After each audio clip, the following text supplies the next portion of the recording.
Salam lalu lintas yang aman, selamat, tertib, dan lancar. Ini kita sekarang pagi hari ini bincang-bincang dengan Pak Teguh dan Pak Handri dari Antara. Kita akan mendiskusikan tentang media digital atau berbagai hal yang berkaitan dengan bagaimana untuk mengedukasi, membangun budaya tertib berlalu lintas, karena ini adalah keselamatan yang pertama dan utama. Ini bagian dari memperjuangkan untuk anak-anak bangsa agar jangan menjadi korban sia-sia di jalan raya. Dan kita sadar bahwa kebanggaan kita adalah patuh dan tertib terhadap aturan lalu lintas. Dan kita harus membangga-banggakan serta menunjukkan dan kita malu untuk melakukan pelanggaran. Karena semua ini harus dibangun dengan kesadaran.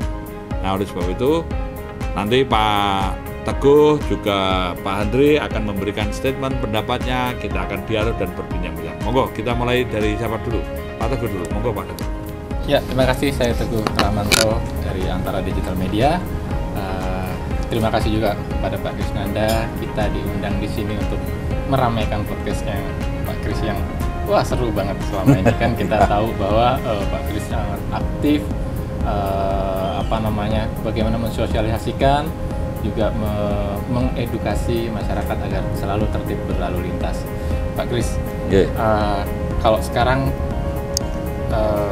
ketertiban berlalu lintas ya, kesadaran masyarakat kayaknya sudah mulai timbul ya, terutama waktu bagaimana selama PPKM mereka juga sudah mulai memperlihatkan bahwa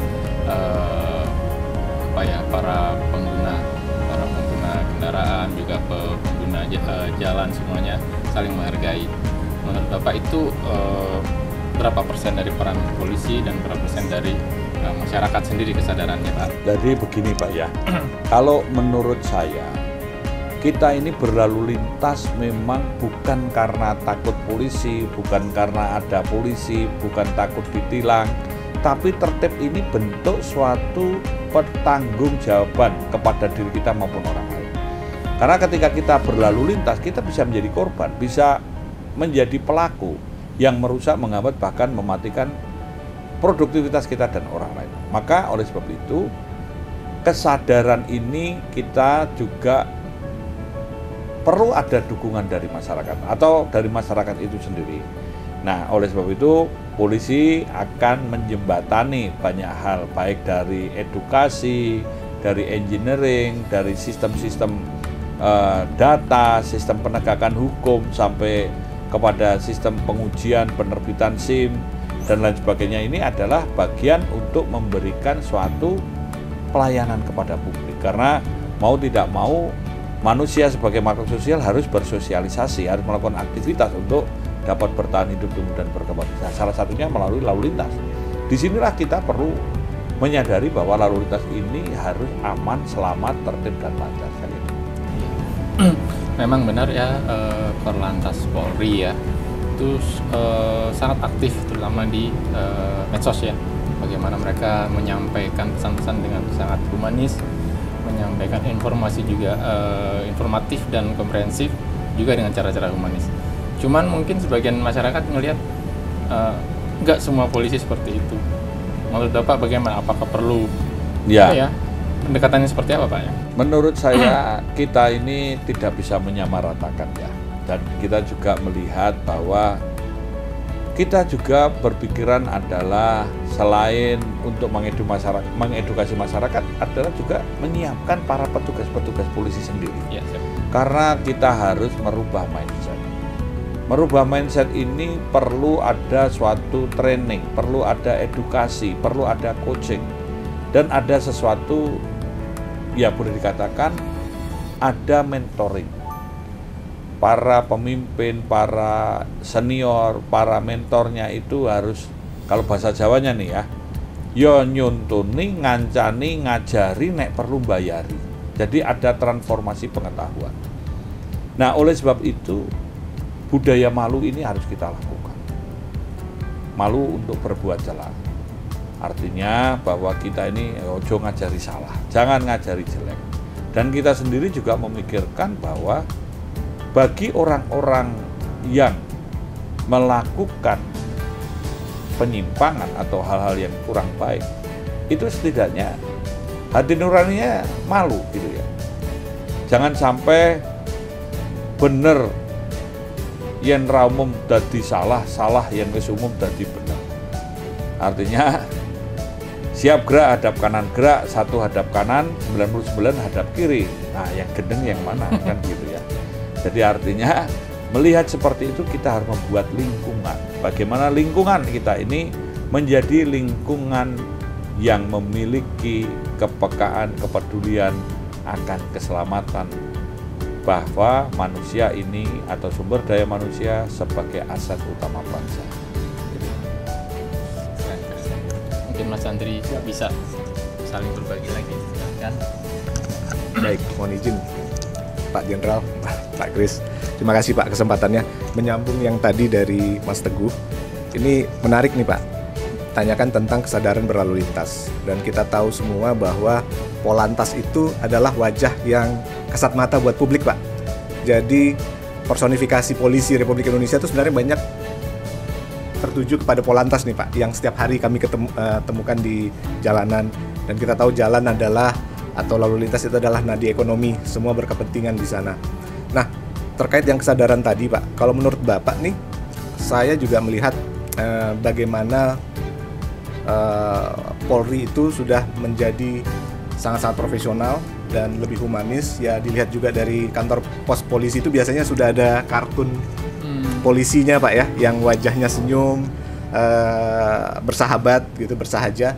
Nah ini kan sekarang ada banyak kamera surveillance nih Pak, dipasang di daerah-daerah atau jalan-jalan protokol. Nah bagaimana Bapak melihat itu Pak? Apakah ini membantu juga atau memang ada indikator-indikator lain Pak yang bisa kita gali di sini Pak? Ya, terima kasih. Nih Pak Andri, karena lalu lintas ini selain urat nadi kehidupan, dia juga refleksi budaya bangsa. Betul. Membangun orang untuk tertib ini, kita selain memberi edukasi, selain membangun literasi, mentransformasi, tetapi kita juga harus membangun suatu sistem meminimalisir sekecil mungkin potensi pelanggaran atau penyimpangan itu bisa terjadi. Nah, oleh sebab itu, di era digital, di era elektronik, di era revolusi industri 4.0 ini, sistem-sistem terhubung, sistem-sistem pengamatan, pencatatan secara digital ini sangat penting. Maka kita mengembangkan ada sistem kamera, ada sistem electronic traffic law enforcement, atau juga dari kamera-kamera yang bisa merecord. Karena mencatat ini nanti kita kembangkan kepada traffic attitude record dan demerit point system. Artinya pelanggaran ringan itu pelanggaran administrasi kena poin 1, pelanggaran sedang yang berdampak kemacetan kena poin 3, pelanggaran berat berdampak kecelakaan kena poin 5. Nah maka ketika perpanjangan SIM-MAK di sini ada sistem tanpa uji, ada uji ulang, ada cabut sementara, dan bahkan cabut seumur hidup. Tanpa uji ini memberikan suatu apresiasi kepada pemegang SIM bahwa selama memegang SIM dia tidak pernah terlibat kecelakaan, tidak pernah melanggar, ataupun kalau melanggar poinnya masih di bawah 12. Nah yang kedua, dia harus uji ulang karena pernah terlibat kecelakaan dan pelanggarnya lebih dari 12 poin. Dan yang ketiga, cabut sementara ini dengan putusan pengadilan kalau misalnya mabuk, menggunakan narkoba, ugal-ugalan, kebut-kebutan, dan lain sebagainya ini. Dan yang keempat, cabut seumur hidup dengan putusan pengadilan kalau terlibat tabrak lari. Nah, tadi katakan bahwa membangun budaya, membangun tertib, selain mengedukasi juga membangun suatu sistem. Karena sistem-sistem ini ada digital recordnya, tercatat. Si A, si B, si C. Ini bukan untuk penghukuman, tetapi untuk mengedukasi, memperbaiki. Ketika dia harus mempertanggungjawabkan, ketika dia harus bisa, ya setidaknya kalau kita ini boleh dikatakan N dan K, niat dan kesempatan itu violation atau pelanggaran. Tapi ini kita nggak bisa membongkar niat orang, tapi kesempatan inilah yang tadi dikatakan Pak. Secara modern semua dibangun sehingga saling terhubung. Karena menangani lalu lintas ini juga membangun budaya bangsa. Kita harus berpikir secara holistik atau sistemik agar ya semua saling terkait. Karena konteks ini tidak bisa polisi sendiri tentunya, kita juga bekerja sama dengan para pemangku kepentingan lainnya untuk bersama-sama meningkatkan kualitas keselamatan, menurunkan tingkat fatalitas korban kecelakaan, membangun budaya tertib berlalu lintas agar terwujud dan terpeliharanya lalu lintas yang aman, selamat, tertib, dan lancar. Saya kira itu, Pak. Baik Pak, wah luar biasa Pak ya. Jadi adanya kamera-kamera itu juga tidak hanya sampai di penindakan Pak ya, tapi lebih ke analytics juga ya Pak. Analitiknya dengan ada tadi recordnya dan Betul, kita juga betul. nanti kan kaitannya dengan mengedukasi juga. Ya, ya. Karena catatan digital ini sangat penting. Karena kita mau tidak mau sistem data ini kita akan mengembangkan pada big data system dan menuju one gate service system. Baik. Dan tadi ada semacam social credit juga nih Pak ya. Oh iya. Jadi ada Jadi poin-poin poin-poinnya, tertentu betul. ya. Kalau misalkan Pak Teguh ini tidak ada pelanggaran, mungkin bisa dapat antrian nomor 1 Pak. Boleh Perpanjang SIM, Pak, ya? memperpanjang di mana-mana lah gitu ya. Jadi artinya kita memberi apresiasi juga bagi orang yang tertib. Siap. Ya. Jadi ini memang suatu rangkaian untuk social engineering tools juga ya Pak ya. Ya, ini juga social engineering dan ini juga merupakan bagian ya upaya tadi menjalankan amanat undang-undang lalu lintas agar untuk keselamatan. Karena kan kita juga tahu bahwa kecelakaan ini atau bukan hanya kecelakaan, termasuk kemacetan ini sudah kontraproduktif. Iya, setuju. Karena sosial cost-nya sangat mahal. Dan Betul. disinilah yang Betul. harus kita bangun bagaimana kesadaran tadi kan. Orang yang sadar akan bertanggung jawab dan buahnya disiplin. Betul Pak. Dan yang menarik ini tadi juga Pak Kris menyampaikan, saya bisa sedikit menarik kesimpulan nih Pak. Jadi kalau budaya berlalu lintas itu menunjukkan budaya bangsa sebenarnya Pak ya. Bill Clinton mengatakan kalau mau lihat suatu bangsa lihat aja lalu lintasnya. Oh wow, oke Pak, baik. Kalau kita melihat kebudayaan ini sebagai fungsi ya, kita Iya. bukan sebagai artefak, bukan karya cipta, tetapi sebagai fungsi karena kebudayaan ini merupakan suatu keyakinan pengetahuan yang digunakan secara selektif prioritas terrefleksi pada tindakan dan perilakunya yang bahaya kalau dan menjadi habit. Iya, betul Pak. Nah ini kan menjadi suatu perilaku. Nah ini alam bawah sadarnya kalau dia sudah terbiasa menjadi habit, saya mau berlalu lintas, saya harus siap berlalu lintas. Standarnya apa? Standar keselamatan diri saya, standar kendaraannya, standar perilaku saya. Jadi dia sudah entah helmnya, entah apanya, semua disiapkan. Tapi kalau tidak tercipta, emang gue pikirin kan cuma situ aja lah itu. Betul Pak. Wah, luar biasa nih. Saya dapat pencerahan luar biasa pagi hari ini. Silakan Mas Teguh mau lanjut. Menyambung. Ya, Iya, silakan, iya. silakan. Tadi kan memang ada kamera-kamera digital yang memang disiapkan ya dari pihak Polri. Nah, setelah belakangan ini ya, dengan banyaknya udah orang punya bukti dari handphone, pelanggaran maupun apa tabrak lari segala macam ya. Nah, itu bagaimana dari Polri menyikapi sekarang kan kayak citizen journalism ya Pak ya, Ya. sudah mulai menggunakan kamera-kamera amatir untuk juga akan ditindaklanjuti oleh Polri. Kemarin yang terakhir mungkin tabrak lari yang di Fortuner ya, Ya. bernomor polisi dipakai oleh bukan polisi. Nah itu seperti apa Pak? Apakah sikap dari kepolisian terhadap Jadi begini Pak, saya pernah dulu tahun 2012 membuat, waktu itu belum terlalu marak seperti sekarang ya, kamera polisi terbatas. Iya. Tapi sebenarnya masyarakat juga bisa memakai. Masyarakat punya hak untuk mendidik, untuk melaporkan.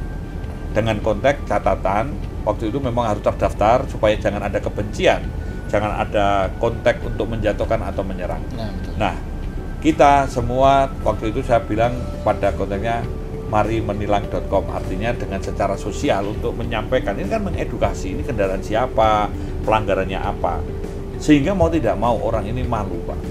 Kita ini jangan sampai nanti dituduh atau dilabel orang tidak tahu aturan. Catatan ini, peran serta masyarakat juga sangat penting, informasi, komunikasi, dan ini tentu kita melihat pada konteks yang membahayakan dan perlu ada tindakan tegas, maka akan menjadi suatu bahan informasi bagi petugas kepolisian merespon atas tindakan masyarakat yang peka dan peduli akan keselamatan.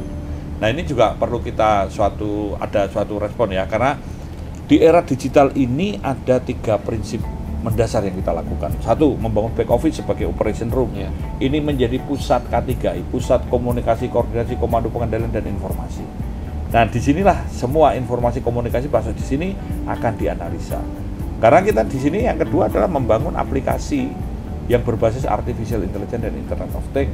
Karena ini untuk inputting data, untuk analisa, dan sistem data ini juga lain. Dan kita satu lagi network yang berbasis IoT. Nah, maka sistem-sistem informasi tadi secara digital akan dianalisa, dilihat mana yang membahayakan, mana yang prioritas, mana yang perlu dilakukan. Serta kalau dikatakan tadi bahwa kita juga membangun IT for road safety.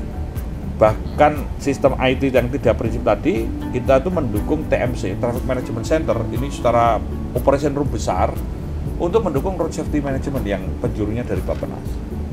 Kemudian kita juga membangun Safety and Security Center untuk mendukung safer road atau jalan berkeselamatan yang penjurunya pada Kementerian PUPR. Dan kita juga membangun ERI, Electronic Registration and Identification. Ini untuk mendukung safer vehicle, mendukung pada kendaraan yang berkeselamatan yang penjurunya pada Kementerian Perhubungan. Dan kita membangun Safety Driving Center ini untuk mendukung safer road users atau safer people atau pengguna jalan yang berkeselamatan yang penjurunya polisi sendiri. Dan satu lagi membangun Intelligent Traffic Analysis atau INTAN ini untuk mendukung post crash care atau penanganan pasca kecelakaan yang ditangani atau penjurunya dari Kementerian Kesehatan. Jadi kalau 5 hal ini tadi yang dikatakan oleh Pak Teguh bahwa kita ini suatu sistem-sistem yang dinamis tadi untuk kita mencapai tujuan. Karena IT it's only tools, this is not goal.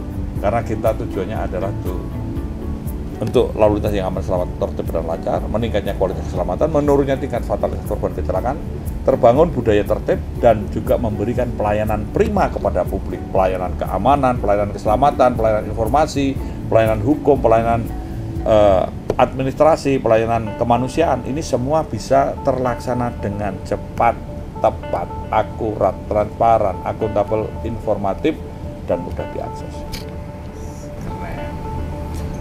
Kita beralih ke topik nih Pak ya. Topiknya adalah selama pandemi kemarin yang Delta ya Pak ya, itu ambulans kan seliweran di mana-mana. Tapi kalau udah pakai ambulans biasanya mereka kan para pengguna jalan yang lain tuh kayaknya jadi takut ya, karena mereka udah apalagi dengan ada motor yang di depannya itu.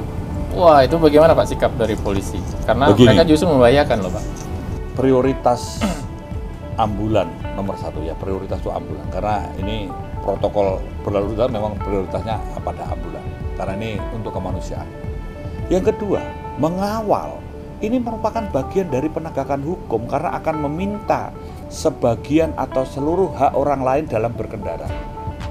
Nah, oleh sebab itu pertanyaannya, siapa penegak hukum di tempat umum dalam negara yang modern dan demokratis? Ini jawab dulu Pak Teguh. Nah, jangan karena diwawancari polisi terjauhnya polisi. Kan yang resmi ada polisi. Oh gitu ya. Karena diwawancari di kantor polisi, di depannya polisi, ada kameranya polisi. Nah, akhirnya jawabnya polisi. Tapi jawabannya benar, walaupun saya tidak KKN loh ya. Tapi memang benar itu Pak.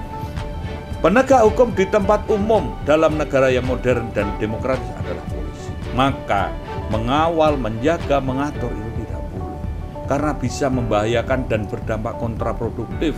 Petugas-petugas polisi yang akan mengawal, menjaga, mengatur mereka telah dibekali pengetahuan, keterampilan, dan mereka punya tujuan, yaitu untuk mencapai amanat Undang-Undang Lalu Lintas Angkutan Jalan dan juga road safety tadi.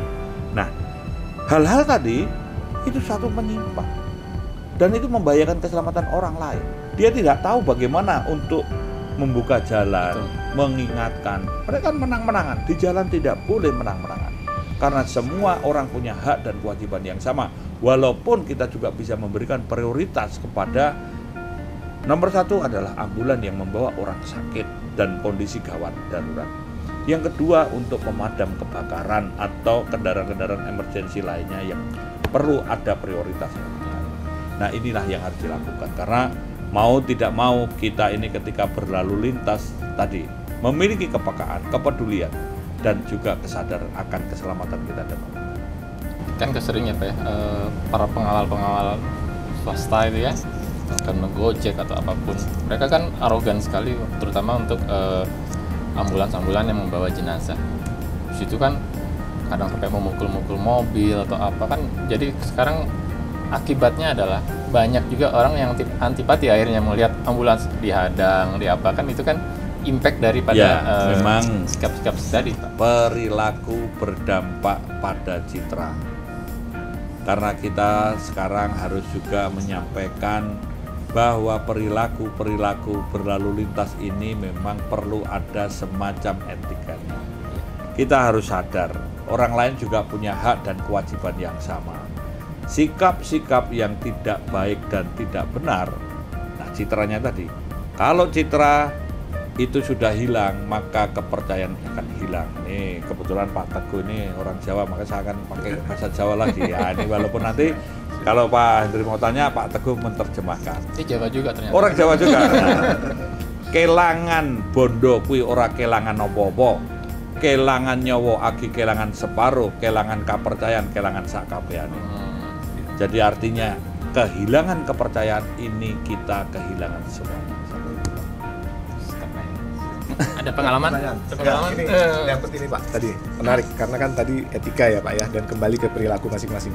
Ada wacana nggak Pak ke depan ini? Karena kan sometimes gini Pak, saya kasih contoh aja. Saya punya beberapa kawan yang saya kenal baik Pak, dari kawan kecil lah ya. Orangnya sopan nih Pak, sangat ramah, pemalu, tapi begitu dia di belakang setir, dia bisa berubah Pak. Oh iya. Dan itu saya sampai pertama kali saya disetirin sama dia, saya terkaget-kaget. Ini benar kawan saya bukan? Perilaku, mungkin true colors-nya kelihatan.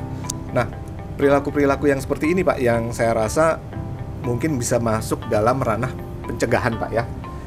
Apakah nanti ke depan ada wacana orang untuk buat SIM itu juga akan ada psikotes Pak? Atau bagaimana? Kan kita juga nggak mau nih Pak, ada psikopat gitu di jalan raya gitu. Ya betul gitu, Pak. Jadi begini, kita untuk meningkatkan kualitas keselamatan, menurunkan tingkat fatalitas korban kecelakaan, salah satunya kita membangun Safety Driving Center.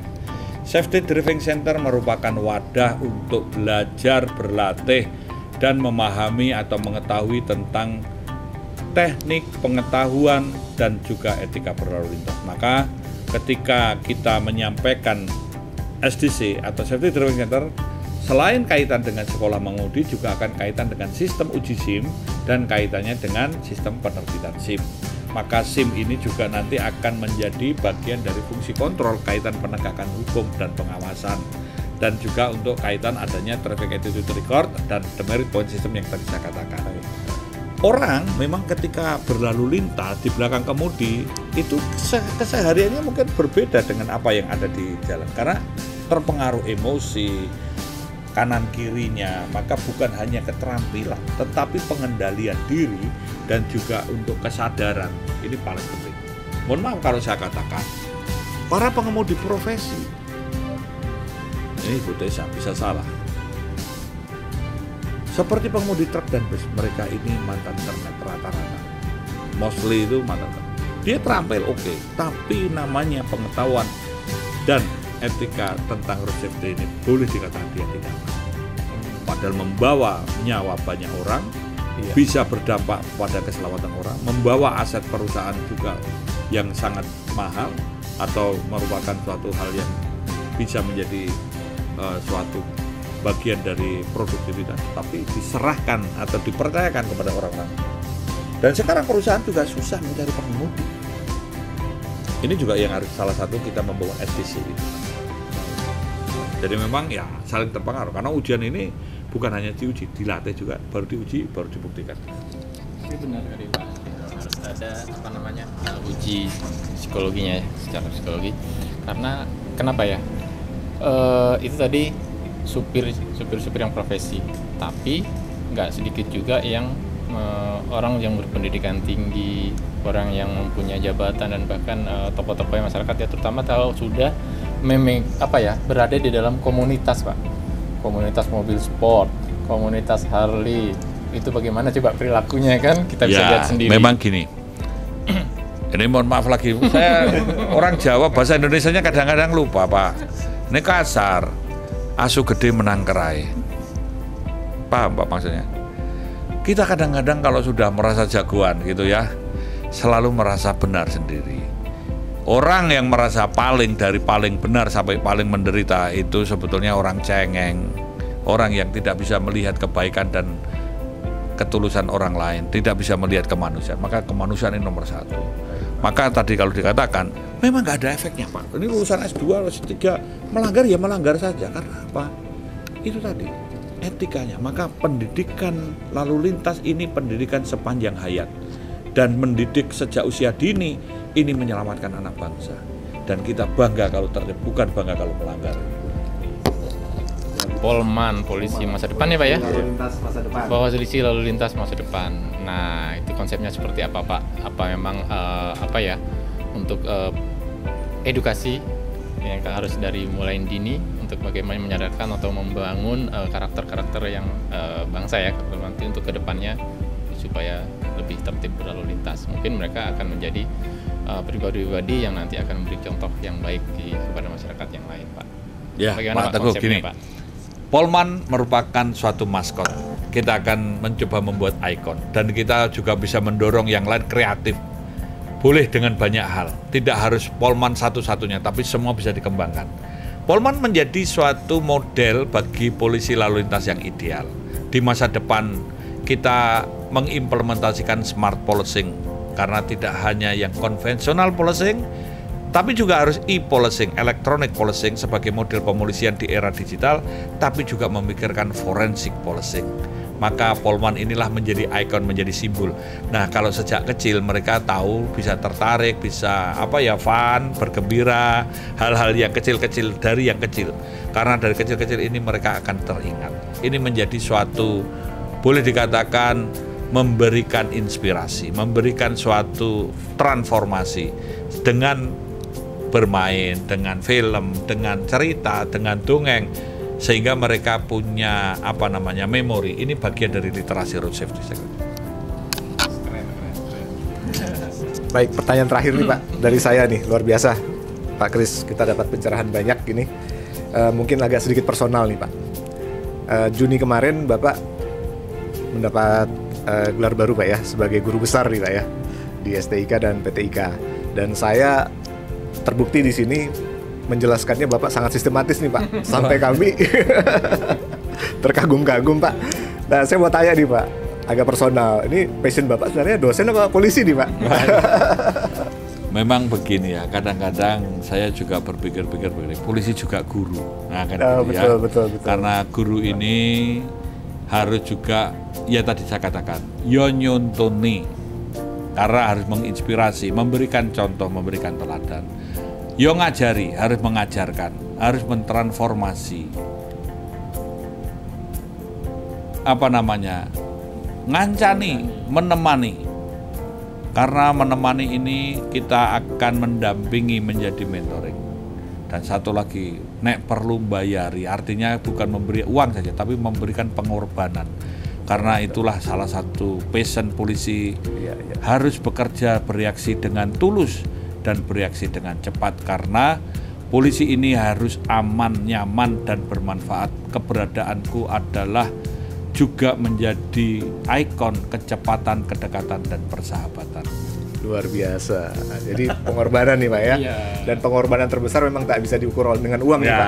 Tadi kebahagiaan itu adalah buah sesuatu, bukan sesuatu. Wah, dapat lagi nih Baik, saya terima kasih banyak Pak Profesor Dr. Krisnanda Dwi Laksono MSI atas kesempatannya dengan kami Pak, Antara Digital Media. Kami dari Antara Digital Media, khususnya saya Teguh dan Pak Andri siap untuk mendukung program-program Bapak agar masyarakat lebih tertib berlalu lintas. Terima kasih Pak Teguh, Pak Andri, dan dengan Digital Media dari Antara kita membangun suatu upaya untuk menginspirasi, mengedukasi, mewartakan sesuatu yang baik dan benar agar kita hidup ini ada manfaat dan menjadi berkat. Karena keselamatan yang utama dan pertama, stop pelanggaran, stop kecelakaan karena keselamatan untuk kemanusiaan.